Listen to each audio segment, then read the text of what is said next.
అరవింద్ కేజ్రీవాల్ గారి నాయకత్వంలో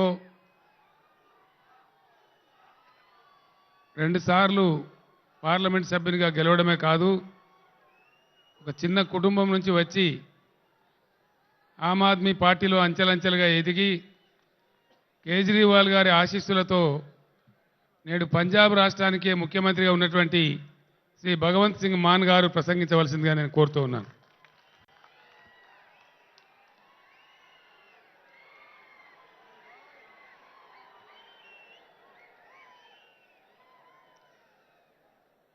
खमम की ऐतिहासिक और इनकलाबी धरती, स्टेज पर मौजूद तेलंगाना के लोकप्रिय मुख्यमंत्री श्री के चंद्रशेखर राव जी, आम आदमी पार्टी के नेशनल कन्वीनर और दिल्ली के क्रांतिकारी मुख्यमंत्री श्री अरविंद केजरीवाल जी, समाजवादी पार्टी के अध्यक्ष और यूपी के एक्स मुख्यमंत्री अखिलेश यादव जी, सीपीआई के जनरल सेक्रेटरी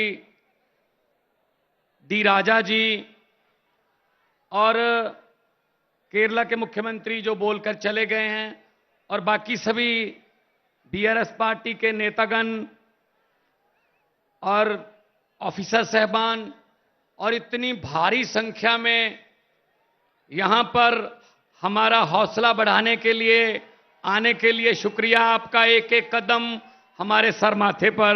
सबसे पहले सबको नमस्कार, सत श्री अकाल।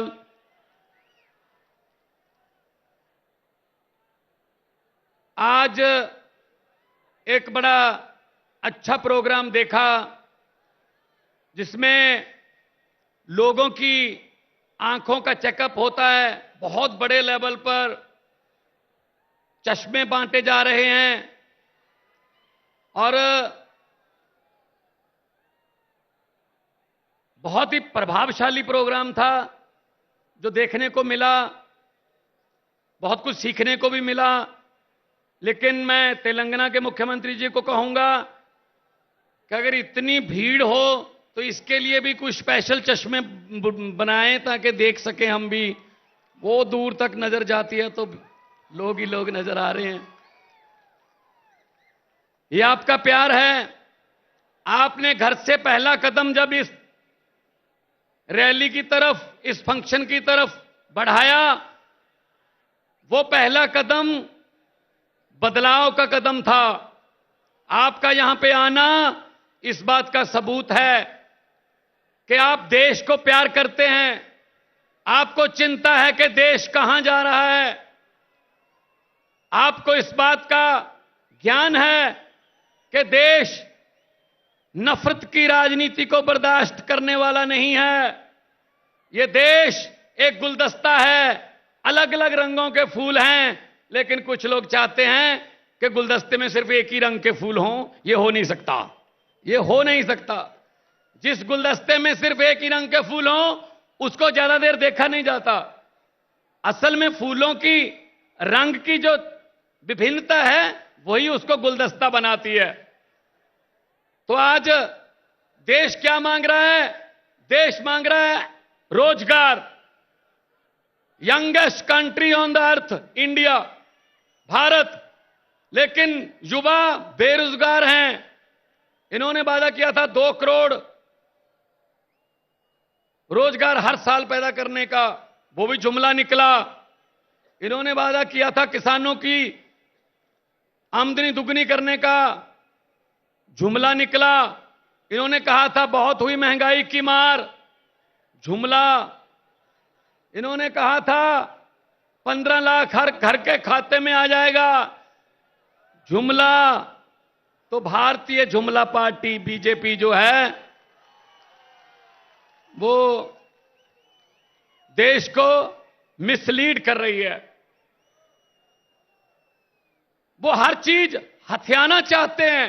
ये भी मेरा हो जाए, ये भी मेरा हो जाए।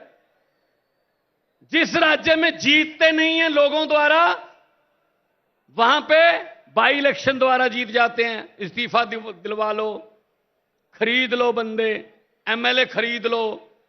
मतलब हिम्मत देखो, आम आदमी पार्टी ने एमसीडी चुनाव में 250 में से 134 सीटें जीती, बहुमत है, लेकिन फिर भी कह रहे हैं जितनी मर्जी आ जाए मेयर हमारा बनेगा। ये क्या बात हुई भाई? ये लोकतंत्र है? ये तो लूट तंत्र है, ये लूट तंत्र है। लेकिन इनको ये नहीं पता, इनको ये नहीं पता कि वक्त बहुत बड़ी चीज होता है। वक्त राजाओं से भीख मंगवा देता है वक्त, और भिखारियों के सर पे ताज टिका देता है वक्त। वक्त बहुत बड़ी चीज होता है। और ये पब्लिक है, सब जानती है। लोग जब चाहें आदमी अर्श पर, और ऊपर जाके ये बीजेपी वालों की तरह हंकार करे तो लोग कहते हैं आजा बेटा फर्श पर। बहुत बड़े बड़े उतारे हैं भाई साहब, बहुत बड़े बड़े। हुकूमत वो करते हैं जिनका दिलों पर राज होता है। हुकूमत वो करते हैं जिनका दिलों पर राज होता है। यूं कहने को तो मुर्गे के सर पे भी ताज होता है। तो हुकूमत लोग जिसको दिल में जगह देते हैं उसकी होती है। ये छीनी नहीं जा सकती, ये खरीदी नहीं जा सकती। लोगों का प्यार खरीदा नहीं जा सकता। लोगों के प्यार की किसी करेंसी में कोई कीमत नहीं है। अभी जब से मैंने होश संभाला है, हर 15 अगस्त को लाल किला से तत्कालीन प्रधानमंत्री भाषण देते हैं। मैं भी सुनता था। आज तक वही भाषण, अफसरों का लिखा लिखाया, रटा रटाया भाषण, लाल किला के सामने से बेरोजगारी पर चिंता व्यक्त, महंगाई पर थोड़ी ज्यादा चिंता व्यक्त, आतंकवाद पर सबसे ज्यादा चिंता व्यक्त, और 15 अगस्त खत्म। मैं उनको कहना चाहता हूं, मेरे देश के वारिसों, अगर देश की 130 करोड़ जनता की किस्मत नहीं बदल सकते, कम से कम भाषण तो बदल लो। अब तो लाल किले के कबूतरों को भी भाषण याद हो गए होंगे। कुछ तो नया कर दो, नहीं करते। अपने आप बारी आ जाती है, लोगों के पास कोई रास्ता ही नहीं था। पंजाब में ऐसी चल रहा था, 5-5 साल की बारियां चल रही थी। लेकिन तीसरा बदलाव आया आम आदमी पार्टी के रूप में। 117 में से 92 सीटें पंजाब में आई। पहली बार 92 सीटें आई किसी पार्टी की। और बड़े बड़े जो अपने आप को कहते थे हमें कोई हरा ही नहीं सकता, पूरे का पूरा खानदान हरा दिया उनका भाई साहब। ये पब्लिक है। और इनका क्या काम है? इनका काम है लूटना। सब कुछ बेच दिया। जहाज बेच दिए, एयरपोर्ट बेच दिए, नदियां बेच दी, एलआईसी बेच दी, रेलवे बेच दी। सिर्फ मीडिया खरीदा बस, बाकी सब कुछ बेचा है। सो इसलिए मैं कहना चाहता हूं कि ये सिर्फ अपनों के बारे में सोचते हैं, अपने दोस्तों के बारे में सोचते हैं। जनता का कोई फिक्र नहीं है इनको। अगर किसी नदिया के घाट पर ये बीजेपी वाले बस जाते, अगर किसी नदिया के घाट पर ये बीजेपी वाले बस जाते, तो लोगों के प्यासे होंठ 2 बूंद पानी के लिए भी तरस जाते। गनीमत है, शुक्र है कि मौसम पर हुकूमत चल नहीं सकती, वरना सारे के सारे बादल भी इनके खेतों में ही बरस जाते। सब कुछ अपने लिए। ये राज्य भी दे दो। ये राज्यपालों से तंग। राज्यपालों को कहते हैं काम नहीं करने देना, स्कूल नहीं खोलने देने केजरीवाल को। केजरीवाल अगर चाहे कि मैं टीचरों को फिनलैंड जाके ट्रेनिंग दिलवा के दिल्ली के बच्चों के लिए लेटेस्ट शिक्षा का प्रबंध करूंगा, कहते नहीं जा सकते, यहीं रहो। और जब वैसे केजरीवाल के स्कूलों के बारे में कोई फाइल नहीं आगे बढ़ती कि अच्छे हो जाएं, जब ट्रंप की पत्नी ने कहा मैंने सरकारी स्कूल देखने हैं, तब केजरीवाल वाला स्कूल दिखाना पड़ा, क्योंकि पता था उनको कि हमारे वालों में कुछ है नहीं, इधर वाला दिखा देते हैं। तो ये है इनका भारत का एजेंडा।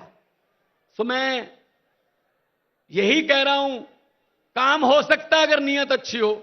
यहां आए हैं, कुछ सीखने आए हैं। ये वाला कार्यक्रम, ये आंखों का, क्योंकि पंजाबी में कहावत है, दंद गए तो स्वाद गया, अखां गईयां तो जहान गया। दांत गए तो स्वाद गया, आंखें गई तो जहान गया। तो ये प्रोग्राम बहुत ही अच्छा, हम तो सीख के गए हैं। पंजाब में भी मैं इसी तर्ज पर शुरू करूंगा सारा प्रोग्राम। ये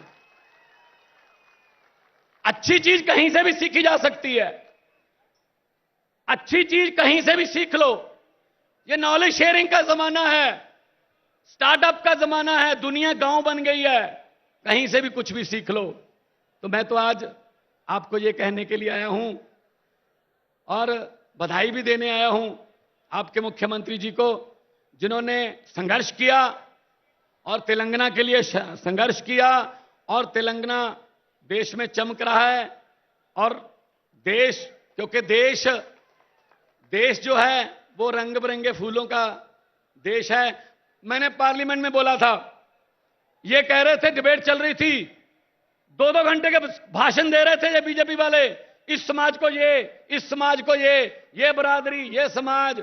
मैंने कहा जी मुझे टाइम दे दीजिए। कहते टाइम है नहीं। मैंने कहा जी 30 सेकंड दे दीजिए स्पीकर साहब। कहते 30 सेकंड में क्या बोलोगे? मैंने 30 सेकंड में बोला। 30 सेकंड में मैंने कहा कि लंबे सफर को मीलों में मत बांटिए, लंबे सफर को मीलों में मत बांटिए, कौम को कबीलों में मत बांटिए। एक बहता दरिया है मेरा भारत देश, इसको नदियों और झीलों में मत बांटिए। सब कुछ आ गया इतने में। यहां ना पहुंचे रवि, वहां पहुंचे कवि। तो पंजाब में 100 मोहल्ला क्लिनिक 15 अगस्त को बना दिया था, 26 जनवरी तक 400 और 500 मोहल्ला क्लिनिक बन गए। स्कूलों का कायापलट कर रहे हैं, एजुकेशन की तरफ ध्यान दे रहे हैं। करप्शन हमने लगभग बंद कर दी, और पकड़ पकड़ के इनके कांग्रेस के जो करप्ट नेता थे वो जेल में हैं। और कांग्रेस के बारे में तो ये मशहूर हो गया अब कि कांग्रेस किसी भी स्टेट में चेंज नहीं है, एक्सचेंज है। वो तो बस किसी की 2-4 एमएलए कम हैं तो कांग्रेस से खरीद लो, बहुमत जरा और तगड़ा करना है तो इधर से खरीद लो। वो तो कांग्रेस को तो अपने ऑफिस पे लिख लेना चाहिए, यहां पर लोगों द्वारा जिताए गए विधायक सस्ते रेटों पर बेचे जाते हैं। ये हालत है उनकी। उनका भी उतना ही कसूर है इस देश की बर्बादी में, जो आजकल चल रही है बर्बादी। तो देश नंबर 1 बनाना है ना। सब कुछ दिया इस देश को भगवान ने, हर किस्म का मौसम दिया, पहाड़ दिए, नदियां दी, कोयला दिया, मारूथल, पानी, समंदर, क्या, और इतने मेहनती लोग 130 करोड़। बस एक चीज नहीं दी, सच्ची नीयत वाले नेता बहुत कम दिए हैं। सच्ची नीयत वाली सरकार आ गई देश में, यही देश नंबर 1 बनेगा, यही देश नंबर 1 बनेगा। और मैं आखिर में 2 नारे लगवाऊंगा। शहीद आजम भगत सिंह, राजगुरु सुखदेव जब अंग्रेजों के साथ लड़ रहे थे आजादी के लिए,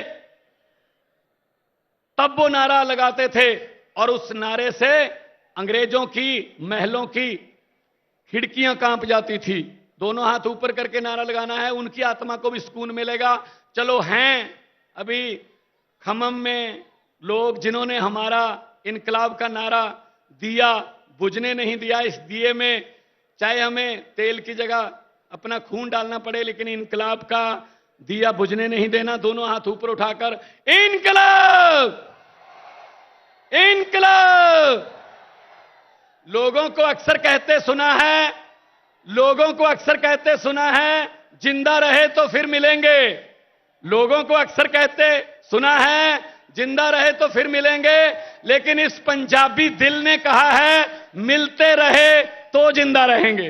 बहुत बहुत धन्यवाद, बहुत बहुत मुबारकबाद आपको, बहुत बहुत शुक्रिया।